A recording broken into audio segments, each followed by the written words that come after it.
Hello everyone, welcome to Move Well, Live Well. We've been having a number of people coming in with issues when they start an exercise program. They're having problems with their squats. And specifically what's happening is that when they squat, their knees cave in. So when they're squatting, I'm going to show you here. When they're squatting, I'll move this down just like this. When they're squatting, they go into this configuration. They're here and they squat, and their knees cave in as they squat. And you can see here, let me lift up my pant leg. You can kind of see when they do this, the knees cave in and the feet kind of go flat as well. You can see how this knee, as it caves in, it creates a very unstable joint to push from. Now, if you start adding load or weight to this issue or this squat, you're going to start having problems here in the knee, ankle, even in the hip, even in the back. So this type of squatting with the knees collapsing in and the foot going flat can be a very, very big problem in the long run. It may not cause you issues right away, but over a period of time, you're going to have starting those issues. So how do we fix that? Well, that's why we came up with that knees out cue.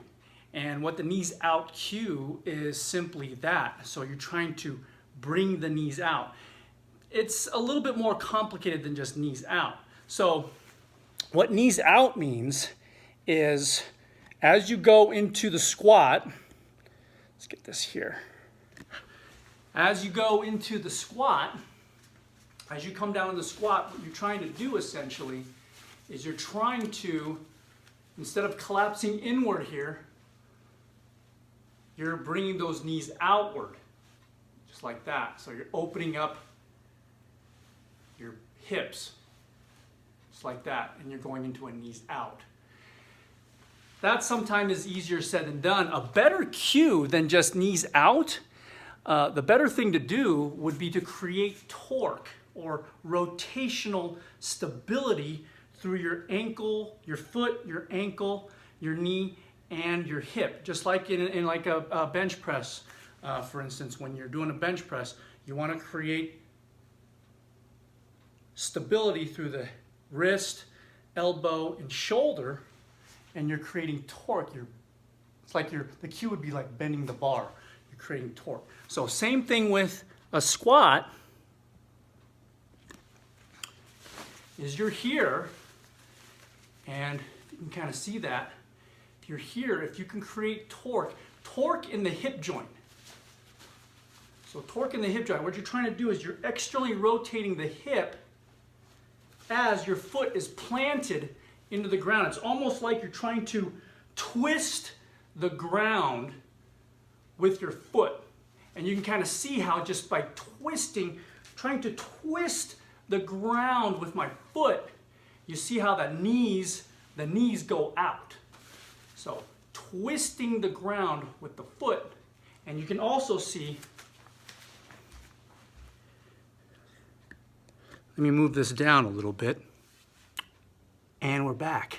I'm gonna give you a nice close-up look of my sexy legs here. So, like I was saying before, by creating that rotational move here in my hip, you see right there, you see, this is what we're seeing. We're seeing collapsing of the knees as they're doing their squats. And you can see my foot kind of going flat as we do this. The arch of my foot disappears as we do this movement. So it's creating havoc in the structures of the knee. Over time, you're going to end up with having to do knee replacement surgery. So how do we fix that? We're creating torque. What we're doing is we're taking the hip joint up here, and what we're doing is we're taking the foot and we're pretending we're creating a rotational, it's like we're trying to take a screwdriver. Imagine your foot is a screwdriver and you're rotating the floor with your foot. And you can see how my knees now go outward. See? knees outward. So it's not so much just knees outward, but we're creating that, we want to get the hip involved. Because the knees outward, that's fine, but now your hip is still kind of slack. What we're trying to do here is we're trying to tighten up the system. Just like if you're going to bench press, you want the whole system to be tight to be able to press that barbell. Same thing with a squat, is we want to create tightness in the ankle, knee, and hip, so that way there's no looseness in the kinetic chain. Everything becomes tight, and then you're able to move that weight a lot more efficiently. If there's slack in the system, you're going to have energy leaking out in different places, which can lead to possible problems and obviously injury. So, again, you're creating, you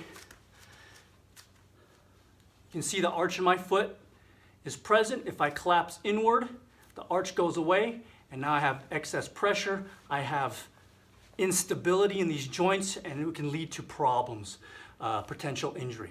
So if we create torque, if we rotate the foot out, so we rotate the foot, pretend we're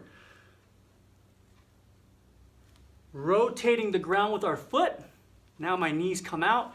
I have tension in my knee, ankle, and hip.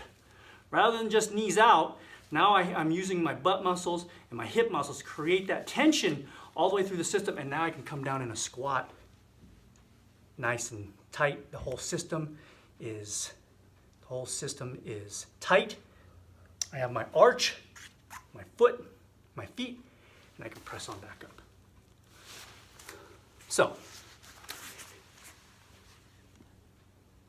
that's one easy way, well, not so much easy, but one way to create tension in the entire system and prevent the collapsing of those knees, thereby wearing away the important cartilage in those knee structures, leading to longer, healthier knees that can last you a whole lifetime. If you have any questions, please leave them out down in the comment section below. Please like, subscribe, and share. We appreciate you watching. And when you hit subscribe, make sure you hit that bell, that notifications button. That way you don't miss any videos when they come in. Again, thanks again for watching. You take care. We'll see you next time. Bye-bye.